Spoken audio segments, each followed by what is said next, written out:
जैसा कि आपको मालूम है कि लोकसभा चुनाव देश भर में जोरों शोरों से चल रहे हैं और मतदान के 2 चरणों पर वोटिंग हो चुकी है और तीसरे चरण की तैयारियां सभी पार्टियों ने कर दी है। इसी बीच दिल्ली में राष्ट्रीय लोक जनशक्ति पार्टी के राष्ट्रीय अध्यक्ष पशुपति कुमार पारस ने पार्टी कार्यकर्ताओं को आदेश दिया कि वह दिल्ली की सभी 7 सीटों के लिए एनडीए गठबंधन को मजबूती दिलाएं। आरएलजेपी के दिल्ली प्रदेश अध्यक्ष आनंद कुमार ने जानकारी देते हुए बताया कि हमारे नेता पशुपति पारस जी के आदेश का हम कार्यकर्ता तन मन धन से पालन करेंगे और दिल्ली के सभी बूथों पर रालोजपा के पदाधिकारी मौजूद रहेंगे। साथ ही बीजेपी की 7 सीटों के सभी बूथों पर 10-10 कार्यकर्ताओं की टीम बनाई गई है, जिसमें जो पूरी तरह से ध्यान रखेंगे और पशुपति कुमार पारस को रिपोर्ट सौंपेंगे।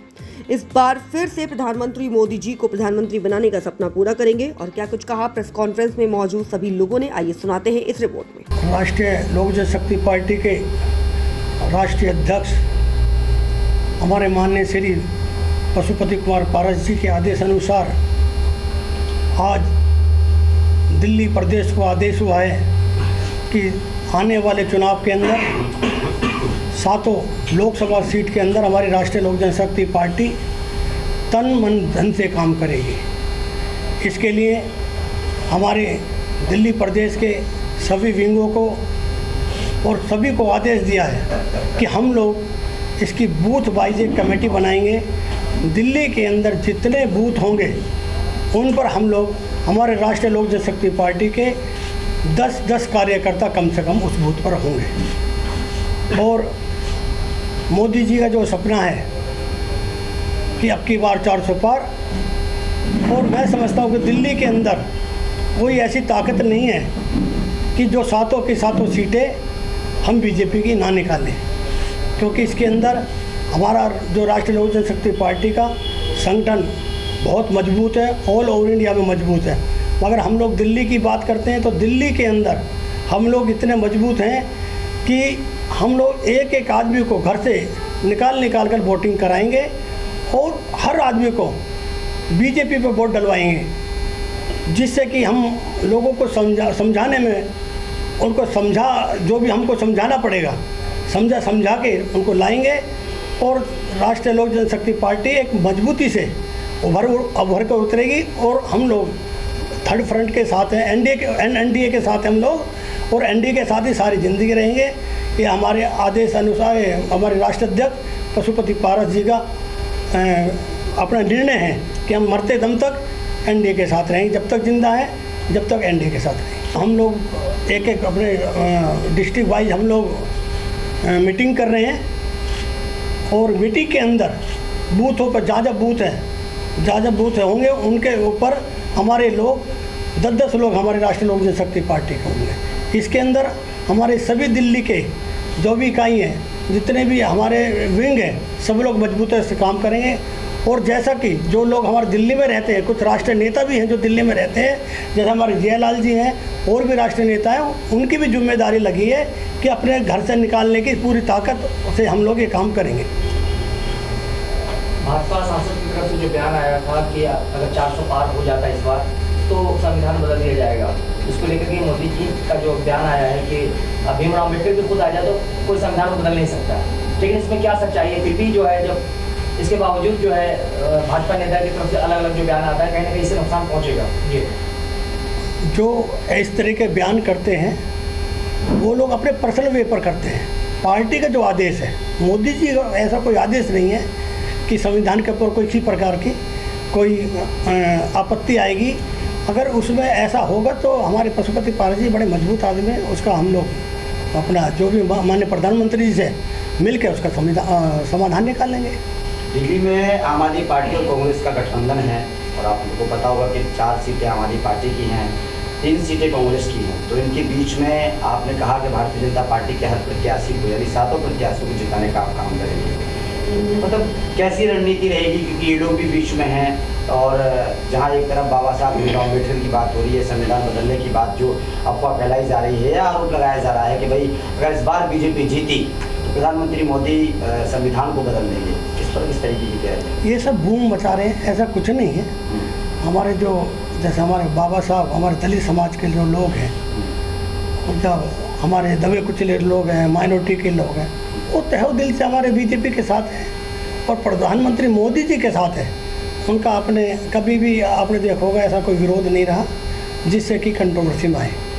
तो मोदी जी के जो है इतनी अच्छी टीम जो इन्होंने दिल्ली के अंदर चुनी है, तो पुराने को टिकट ना देकर नए नए आदमियों को दी है, तो उसमें हमें पूरी तरीके से सफलता मिलेगी। लोकसभा चुनाव 2024 की घोषणा हो गई, दिल्ली के मुख्यमंत्री अरविंद केजरीवाल की गिरफ्तारी हुई, तो ये बड़ा सवाल पैदा होता है कि उनकी गिरफ्तारी पहले भी हो सकती थी। तो यहाँ कहीं ना कहीं जो जनता ये भी एक सब बड़ा सवाल करेगी और सोचेगी कि कहीं ना कहीं विपक्ष दबाने की कोशिश है, क्योंकि जनता के बीच जाएंगे तो आप लोग क्या किस तरह से उनको जो कन्विंस करेंगे? सर की गिरफ्तारी तो बहुत पहले होनी चाहिए थी, मगर इन्होंने ईडी के जितने भी नोटिस हैं उनको सबको नज़रअंदाज किया। और नज़रअंदाज किस तरह कर सकते हैं हम लोग, उन्होंने बहुत नज़रअंदाज किए। तो उसके बाद में ये लोग केजरीवाल जी अरेस्ट हुए और इनके जो जितने भी जो दिल्ली के अंदर ये जो उन्होंने घपले किए वो सामने धीरे धीरे आएंगे। मतलब आप मानते हैं कि राजधानी दिल्ली में शराब घोटाला हुआ है?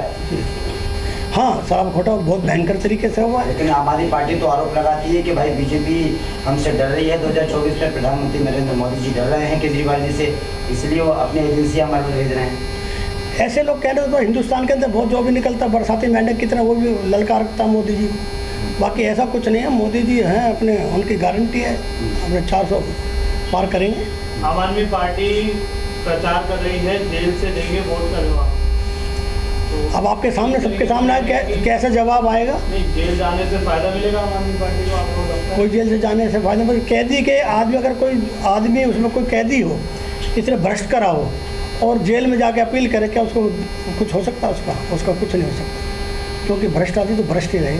आप दिल्ली के रहने वाले हैं, दिल्ली प्रदेश अध्यक्ष हैं पार्टी की। दिल्ली में जो स्थिति है और जहां एक तरफ दिल्ली में फ्री की योजनाओं की बात की जा रही है, वहीं प्रधानमंत्री नरेंद्र मोदी जी की गारंटियों की बात की जा रही है, कितने खड़े उतरेंगे भारतीय जनता पार्टी की ये प्रत्याशी? देखो, मोदी जी ने जो कहा है वो सो किया है और इसमें हम लोग 101% खड़े उतरेंगे और जनता के सामने हम लोग अच्छे विचार, अच्छे काम अपने गिनवा कर जनता से वोट मांगे और उसके लिए जनता हमें वोट देगी। जैसा कि अभी आनंद जी ने बोला है, दिल्ली प्रदेश के अध्यक्ष हैं, हमारे को जो आदेश हुआ है पशुपति कुमार पारस जी जो हमारे राष्ट्रीय अध्यक्ष हैं आरएलजेपी के, उनके आदेश के अनुसार हम लोग चल रहे हैं और उसी तरीके से हम दिल्ली के अंदर पूरे तन मन धन के साथ बीजेपी को सपोर्ट करेंगे।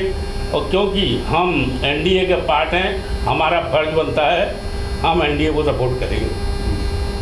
और जो ये आपने कमेटी बनाने की बात की है, 10-10 लोगों की कमेटी बनाएंगे हर जगह, तो उससे कितना फर्क पड़ेगा? किस तरीके से काम करेगी वो 10-10 लोग? जैसे दिल्ली प्रदेश, ये तो दिल्ली प्रदेश ने जो आदेश किया है कि 10-10 लोगों की कमेटी बनाई है, वो डोर टू डोर कन्विंस करेगी और लोगों को समझाएगी कि आप अपना कीमती वोट जो है एनडीए को दें।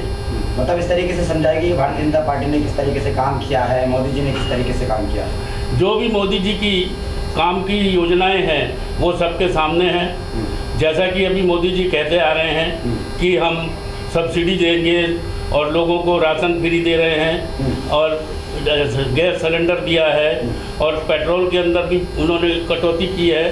तो इस तरीके के जो वादे उन्होंने किए हैं और वो गारंटी दे रहे हैं कि आगे भी हम चल करके हम काम करेंगे और पब्लिक को सपोर्ट करेंगे। देखिए, ये हमारा फ़र्ज़ है एक आरएलजेपी के एक परिवार के सदस्य होने के नाते और एनडीए के उसमें एक अलायंस पार्टनर होने के नाते हमारा फ़र्ज़ बनता है कि जहाँ जहाँ एनडीए का अलायंस में जो भी लड़ रहे हैं उनका समर्थन करना हमारा कर्तव्य है। और वो कर्तव्य इसलिए है कि हमारा राष्ट्रीय अध्यक्ष श्री पशुपति कुमार पारस जी ने हमें ये आदेश दिया है कि जहाँ जहाँ हमारा एनडीए गठबंधन में और या बीजेपी का जो लोग लड़ रहे हैं उनको समर्थन कीजिए आप लोग, तो हम उस आदेश को पालन करेंगे। वैसे मैं पूर्वी दिल्ली का मुझे प्रभारी बनाया गया है।